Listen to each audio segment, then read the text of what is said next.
કેન્દ્રીય બજેટ 2026 રજૂ કરતા પહેલા નાણામંત્રી નિર્મલા સીતારમણે હંમેશાની જેમ તેમના ખાસ લુકને કારણે ચર્ચામાં રહ્યા આ વર્ષે તેમણે તમિલનાડુની સદીઓ જૂની વણાટ કળાનું પ્રતીક એવી હાથથી વણેલી કાંજીવરમ સિલ્ક સાડી પસંદ કરી બજેટ પહેલા તેઓ નાણાં મંત્રાલય પહોંચ્યા હતા, જ્યાં તેમણે બજેટની કોપી બતાવી હતી।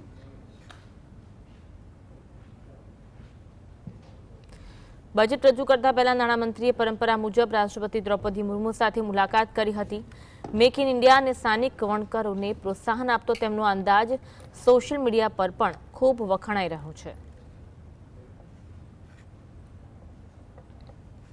કેન્દ્રીય નાણાપ્રધાન નિર્મલા સીતારમણે સંસદમાં બજેટ રજૂ કરતા તેઓએ રાષ્ટ્રપતિ ભવન પહોંચ્યા, જ્યાં તેમણે રાષ્ટ્રપતિ દ્રૌપદી મુર્મુને બજેટની કોપી આપી અને રાષ્ટ્રપતિએ શુભકામના પાઠવી।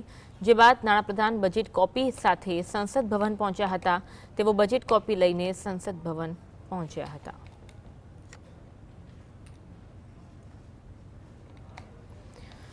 કેન્દ્રીય બજેટ 2026-27 રજૂ થયા બાદ કેન્દ્રીય નેતાઓએ આ પ્રમાણે પોતાની પ્રતિક્રિયા આપી હતી। ये गरीब किसान और गांव में रहने वाले लोगों की समझ से बाहर बजट है। जो एक्सपेक्टेशंस थी आपकी, क्या आपको लगता है कि एक भी पॉइंट उसमें से कहीं पर ये गरीब का पेट कहीं नहीं भर सकते। ये बजट गरीब का पेट नहीं भर सकता। नौकरी रोजगार दिए नहीं, नौकरी रोजगार कहाँ दिए? अभी भी बड़े पैमाने पे नौजवान बेरोजगार है।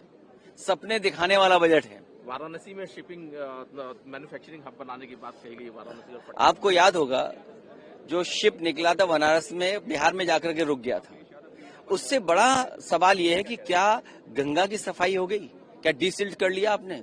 और फिर केवल गंगा का नहीं, वाराणसी में ये बताइए आप कि जो हमारा बहुत पुराना धार्मिक स्थान, पुराने से भी पुराना धार्मिक, उसका हाल क्या कर दिया है बीजेपी ने?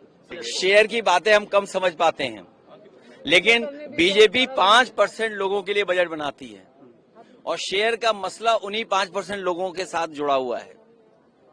तो अगर वो निराश हैं और किसान की समझ से बाहर है, सोचिए किसान अपनी पैदावार के लिए क्या दे। मैं जिस कॉन्स्टिट्यूएंसी से आता हूं, आलू के लिए क्या किया इस सरकार ने? आलू के किसानों की पैदावार को बढ़ा करके या पैदावार आ गई, आलू के लिए क्या कर रही सरकार? क्या उनको सही रेट पे खरीदेगी? क्या आय दोगुनी हो गई? अभी धान की फसल, क्या धान की कीमत दे पाई है? सरसों की फसल तैयार है, क्या सरसों की तैयारी कर ली इन्होंने? जब आप विदेश का तेल मंगाओगे खाने के लिए, क्या उम्मीद करोगे आपके किसानों को कीमत मिलेगी? ये केवल 5% लोगों के लिए बजट बनाते हैं। शेयर मार्केट गिर रहा है तो इसका मतलब उद्योगपति समझदार लोग जानते हैं उनके हित का बजट नहीं है और किसान की समझ से बाहर का बजट है। प्रगतिशील बजट है, विकसित भारत का रास्ता स्पष्ट करता है, जहां पर इंफ्रास्ट्रक्चर, जहां टेक्नोलॉजी, जहां किसानों के लिए, दिव्यांगों के लिए, आयुर्वेद के लिए और इन्वेस्टमेंट बढ़ाने के लिए बहुत बड़ी बड़ी बातें की गई हैं और ईज ऑफ डूइंग बिजनेस को बहुत और तेज गति से आगे बढ़ाया है। मैं अभिनंदन करता हूं माननीय प्रधानमंत्री जी का, निर्मला जी का। ये विकासशील बजट है और देश की प्रगति को और आगे बढ़ाएगा। तो नए नए पूरे आइटम का इलेक्ट्रॉनिक है, इलेक्ट्रॉनिक कंपोनेंट, मोबाइल फोन, बाकी चिप्स, और इसके अलावे जो एक बहुत महत्वपूर्ण बात मैं कहना चाहूंगा कि टायर 2, टायर 3 सिटीज में कॉर्पोरेट मित्रा की जो बात की गई है वो काफी एक नई सोच है। ये विकसित भारत का बजट नहीं है। इसमें ना एम्प्लॉयमेंट के लिए या कहां से आप इतना पैदा करेंगे। देश पे 2 लाख कितने लाख करोड़ का कर्जा है। तमाम प्रधानमंत्री के दौरान जो कर्जा नहीं था देश पे, उससे 4 गुना से ज़्यादा कर्जा हो चुका है। देश का एक एक इंसान आज कर्जे में डूबा हुआ है। उससे उभारने का, उससे निकालने का कोई रास्ता नहीं, कोई सोर्स नहीं कि बड़ी बड़ी बातें कर दी आपने विकसित भारत का नाम लेके। कहाँ से लाएंगे, कहाँ से आएगा? ये इसको मोटा मोटी आप कह सकते हैं ये बजट जो है फेंकू बजट है और लपेटू बजट है। आर्थिक विकास ने वेग आपवो अने चालू राखो सरकारना 3 कर्तव्य बजेटमां जेनो उल्लेख करवामां आव्यो। लोकोनी अपेक्षाओ पूर्ण करवी, तेमने देशना विकासमां भागीदार बनाववा, आ साथे सौनो साथ, सौना विकासना फॉर्म्युला साथे सौने तक आपी सरकारना आ 3 कर्तव्य રહ્યા છે। આજે જે બજેટ રજૂ કરવામાં આવ્યું છે, અલગ અલગ પ્રતિક્રિયા સામે આવી રહી છે। બજેટમાં મહત્વની ફાળવણી, જેમાં માળખાકીય સુવિધાઓ માટે 12.2 કરોડ, એમએસએમઈને પ્રોત્સાહન આપવા માટે 10,000 કરોડની ફાળવણી કરવામાં આવી છે, જ્યારે બાયોફોમ ક્ષેત્રમાં 40,000 કરોડની ફાળવણી કરવામાં આવી છે। સેમિકન્ડક્ટર માટે 40,000 કરોડ રૂપિયા ફાળવવામાં આવ્યા।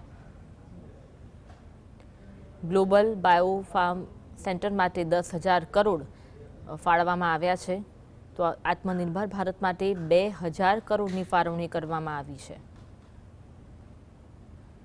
7 નવા high speed railway corridor, Mumbai Pune, Pune Hyderabad, Hyderabad Chennai, Hyderabad Bengaluru high speed corridor, જેમાં ચેન્નઈ બેંગલુરુ, દિલ્હી વારાણસી, વારાણસી સિલિગુડીનો સમાવેશ થાય છે।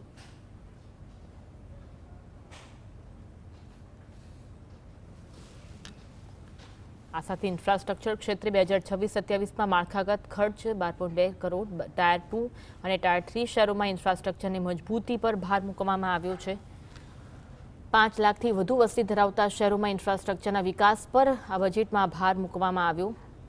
આંશિક લોન ગેરંટી માટે ઇન્ફ્રાસ્ટ્રક્ચર રિસ્ક ગેરંટી ફંડ ફાળવવામાં આવ્યું। હેન્ડલૂમ ક્ષેત્રે રેશમ ઊન માટે રાષ્ટ્રીય ફાઇબર યોજના અમલમાં મૂકવામાં આવી। પારંપરિક ક્લસ્ટરના આધુનિકીકરણ માટે વસ્ત્ર વિસ્તાર અને રોજગાર યોજના ફાળવવામાં આવી। વણકરો અને કારીગરો માટે રાષ્ટ્રીય હાથસાળ અને હસ્તકલા કાર્યક્રમની ઘોષણા થઈ। વૈશ્વિક સ્તરે સ્પર્ધાત્મક વસ્ત્રોને પ્રોત્સાહન આપવા માટે ટેક્સ ઇકો પહેલ કરવામાં આવી છે। ટેક્સટાઇલ કૌશલ્ય અપગ્રેડેશન માટે સમર્થ 2.0નું આયોજન કરવામાં આવ્યું। મેગા ટેક્સટાઇલ પાર્ક સ્થાપિત કરવામાં આવશે તેવી પણ જાહેરાત કરવામાં આવી છે। આ બધી હેન્ડલૂમ ક્ષેત્રે જાહેરાત થઈ, ત્યાં આ તરફ કૃષિ ક્ષેત્રમાં નાળિયેર ઉત્પાદનમાં સ્પર્ધા વધારવા માટે નાળિયેર સંવર્ધન યોજના અમલમાં મૂકવામાં આવી। બિન ઉત્પાદન વૃક્ષોના સ્થાને નવી જાતના રોપા વાવવામાં આવશે। 1 કરોડ ખેડૂતો સાથે કુલ 3 કરોડ લોકોને સહાયતા આપવામાં આવશે। ભારતને કાજુના ઉત્પાદન અને પ્રોસેસિંગમાં આત્મનિર્ભર બનાવવું તેનો પણ ઉલ્લેખ કરવામાં આવ્યો।